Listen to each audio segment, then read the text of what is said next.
I'm Kenneth, a relationship coach and a psychotherapist. Every relationship is different, and every breakup is different. Work with me, and you'll get professional help on your situation. Just click on the link in the description below, or go to my website, askcraig.net.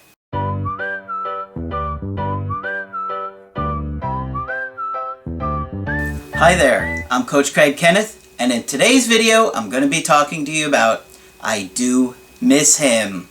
So, the reason that I decided to do this video for you guys today is because oftentimes we really miss our partner so much that we start to value them ahead of ourselves. And I see this all the time because what we do is we start to long for them, we start to miss their company, we miss that they were a huge part of our lives in many cases, and we start to think things like, well, this guy was so great, or this woman was so awesome, I missed them so much. And when we do that, we kind of are valuing them more than we're even valuing ourselves. If you think about it, if you're saying, this woman is amazing, well, unless you're saying to yourself, I'm amazing, then you're valuing them more than you are yourself. And let's face it, when we're going through a breakup, we're literally scrutinizing every tiny little thing that we've done wrong. So we're putting them up on this huge pedestal, saying they're amazing, and then we're sitting here beating ourselves up. I did this wrong, I said that wrong, I didn't do this when she asked, I didn't do that when he needed. And so they just keep going higher up, and we just keep pushing ourselves down, and it causes us to treat them, or the idea of them, ahead of how we even view ourselves. And that is not in a good place to be. And if you're thinking this person is so great and above you, then you start to value them a lot higher than you, but then you start to put the idea of getting back with them above your own life and, making your life great for yourself.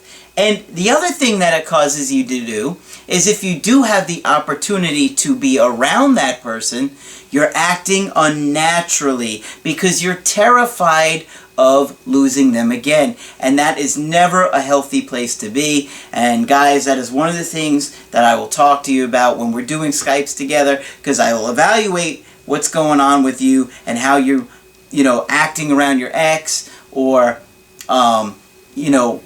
putting them in your life, where you're at in your life, and we start to work on a lot of things together.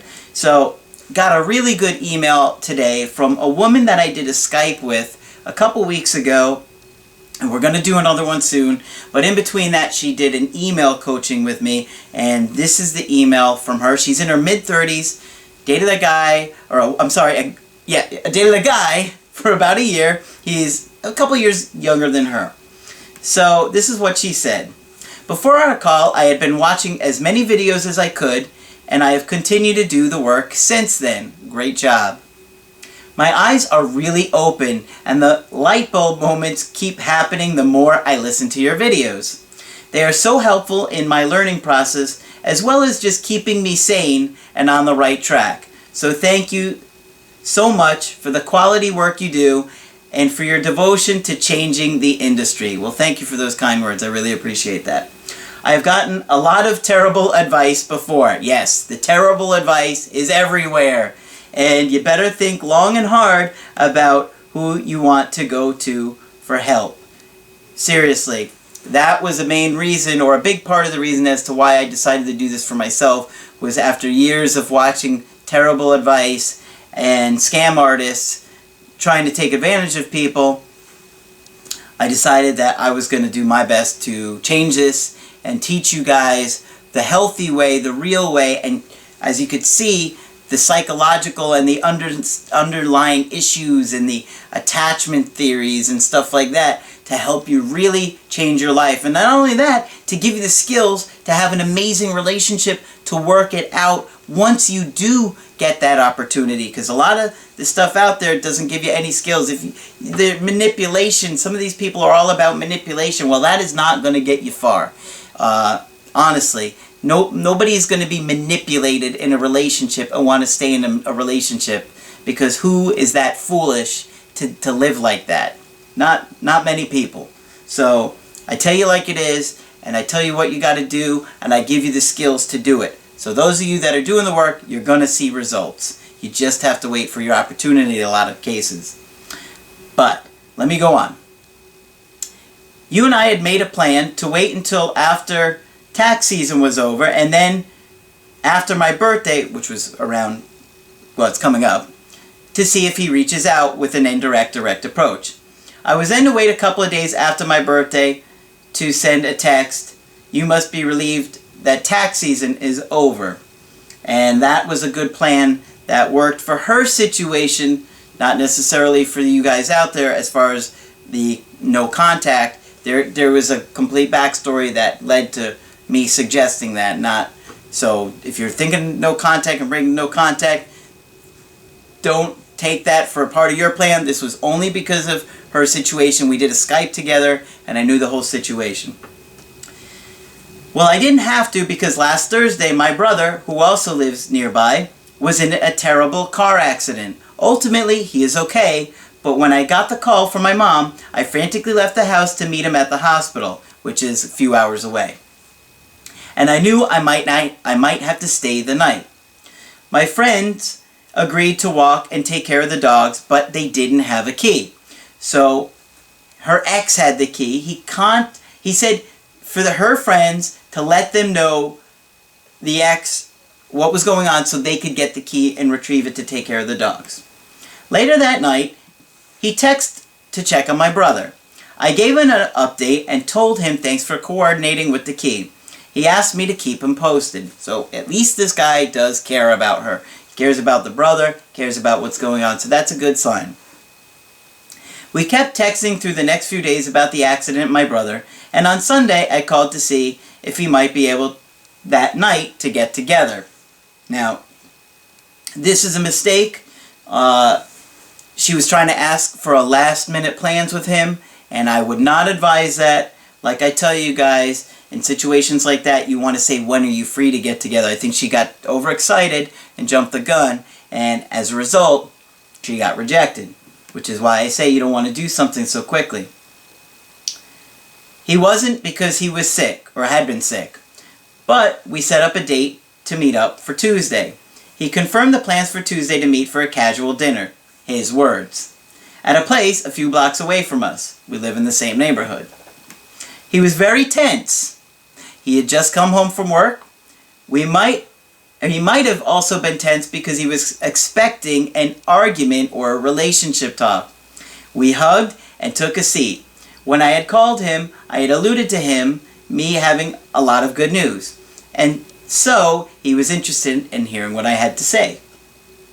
I kept everything positive and light about the dogs, my work changes, things I've been doing with friends, other improvements like how I joined a networking group, less stress, brother doing better, life is pretty good. And no relationship or mushy, I love you, I miss you stuff. I asked him about work and said, "Yay, you only have about a week left, you must be so excited," meaning because of the tax season ending. To which he replied, "No, believe it or not, I've only been working on audits and not taxes at all. So that means I have another month of taxes, or another month of this." I asked if he was thinking about leaving the firm, which has ultimately been a part of this guy's plan, and she said he hates it, he has an escape plan, or you and I wouldn't be having this conversation because I don't think I could live like this long term. He's always stressed out around his career. Your career and your job really does play a big part into your relationship, because that plays a big part into your life. So if you're not happy with your career, it's going to affect you whether you realize it or you're aware of it or not. And he is adamant that he's going to leave soon. He said he planned to stay at least till they pay out the bonuses, which is in May. I tried to be curious and encouraging about other areas of his life. Asked about his family, asked if he made time for himself or do anything fun, which he replied, well, a friend of mine has played golf twice, and Another friend of mine came up once, but other than that, nope. Well, doesn't sound like he's really trying to engage her or be fun or positive. Even she was like, yikes. So I told him he kind of reminded me of a lost puppy who was wandering around in the rain. He said, I do feel like a lost puppy. And that was the only real smile he managed to crack all night. So can you imagine? Think about it from this woman's perspective. She has been looking forward to this guy, seeing him. She's been thinking about him so much, wanting to spend time with him. And then they're out at dinner together after all this time, and he's just boring and negative and just there. Obviously not excited to see her as well, because you would be able to see that. You would be able to see a difference in his behavior, and he's acting like he's just there. How miserable would that be? You're excited to see somebody, and they're just like, After dinner, he said he needed to go to bed, paid the bill, and offered to drive me home. When we got to my building, I asked if he wanted to come say hi to the dogs. He said, no, I'm pretty tired, but tell them I said hello. Are you kidding me? This reminds me of the scene from Seinfeld where the woman invites George up to get coffee, and he's like, oh, coffee? No, I'm sorry.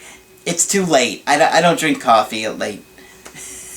She obviously wasn't inviting George up for coffee, and she wasn't inviting him up to see the dogs. Come on. Tell them I said hello. Clueless. Clueless. He leaned over and hugged me, and that was it. I sent a flirty thank you text. Thanks again for dinner. It was great to see you. We should do that again soon.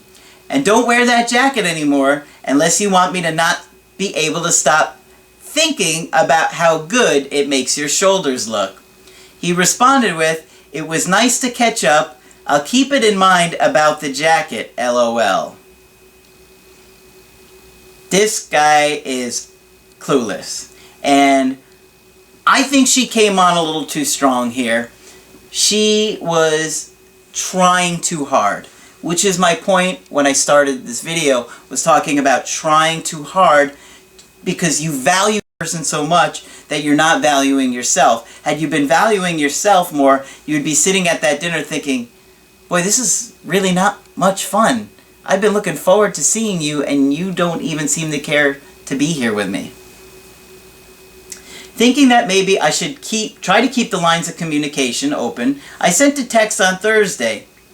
This is a mistake. I know she should have known better than to do this, but her anxiety got the best of her. This is what she texted him. Apparently, April is National Stress Awareness Month. Thought you would like to know, with some emojis. I didn't get a response. I don't know why you texted that. I definitely would not have recommended a awareness month as a text message when you guys are barely on speaking terms. So, where do I go from here? I still feel like the juice is worth to squeeze as far as he goes. He is a man of high value in a lot of ways. Not to mention, I love him. Yeah, but you're a woman of high value, and you need to treat yourself like it, and not treat him better than you're treating yourself, which is what you're doing, and which is what you did on that date. Obviously, we both need to work on attachment theories and other topics your videos cover, and I already have been. Did I somehow give him the impression that my time isn't valuable? Yes, in a way you did. Maybe not valuable, but you were trying hard and you were acting like you're so wonderful and I'm so here for you. Can't act like that. That's not going to be attractive. I remember telling him that while I wouldn't put my life on hold, I want to keep the door open.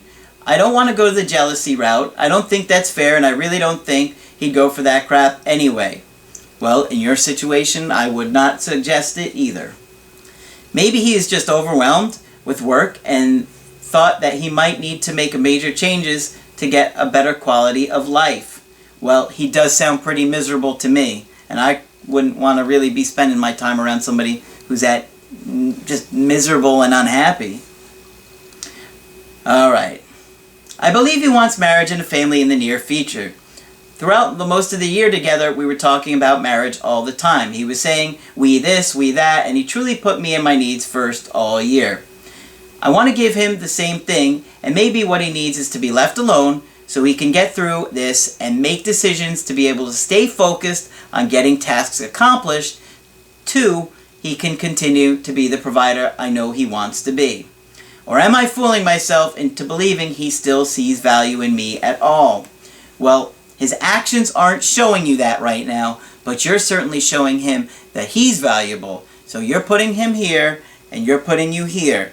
And he's going to want somebody that's up here, and not down here. Think about it. I'm confused. Friends think I'm nuts for keeping a place in my heart open for him. I'm not acting on their advice. I guess I was just expecting to see a man who saw the light at the end of the tunnel, but I see someone who is waking up and working and going to sleep, and that's it. Well, I don't think you should necessarily close your heart to the idea of working things out with him, but he does sound pretty miserable. And though I work constantly and I'm busy all the time, I'm still happy and in a good mood most of that time. Sometimes when I'm get very tired, you get irritable, but everybody does. So this guy is out on a nice date. He hasn't seen you in a while. He'd think he'd be excited and happy to be around you, and he's just acting like, not much fun to be around. I wouldn't want to be around somebody like that. He doesn't seem to have time for himself. I'm scared to keep making plans, not because I think he'll reject me other plans, but because I'm starting to feel like I'm bothering him. Well, it seems, yeah, it does seem like it, and it would feel like it if you were doing that. So I would not reach out to him at this point. For your situation, I would wait and see how he handles things. I'm also scared that maybe in all this time he decided that our relationship was just too much of a hassle to try and fix or restart. But then why wouldn't he have said that he would like to try again, just slower? Well, that's what I'm saying, is that you're putting a high value on him, but he's not really putting much value on you. And that is not going to be a situation that is going to work. Why would he have bothered to go to dinner or even text about my brother? Confused. I thought that maybe I just needed to tell him, look, I can see that you're busy with work. I like to be a part of your life because I love you and I want things to work between us, but I think that really isn't a priority for you right now. Let me know when you change your mind. What do you think? I wouldn't say that. I definitely wouldn't say that. I wouldn't say that at all. There's no reason to reach out.